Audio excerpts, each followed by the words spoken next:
開始適應新生活。社署發言人解釋，每年都會覆檢綜援個案，當時已經盡快發，但係揾唔到新發，先至向佢停止發放綜援。到2月嘅時候已經恢復，咁而新發嘅個案亦都有社福機構跟進。無線電視記者潘慧良報導。荃灣發生交通意外，4個人受傷。夜晚9點幾，一部私家車同一部的士喺荃灣楊屋道同連營道交界相撞，兩部車嘅車頭都撞甩晒。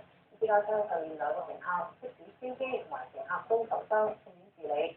警方正調查意外嘅原因。發起工潮嘅勞資雙方談判可望重開，接受工人嘅兩個工會先後同工人代表商定談判嘅底線，就工時同埋工資水平達成共識，要求商會今日下晝重開談判。工聯會屬下嘅紮鐵業總工會同建造業總工會挨晚約咗8位紮鐵工人代表開會，當中包括職工盟嘅工人代表。會議舉行近2個鐘頭，會後就同資方談判嘅底線達成共識，繼續爭取8個鐘頭工作，但係公司方面就唔肯透露。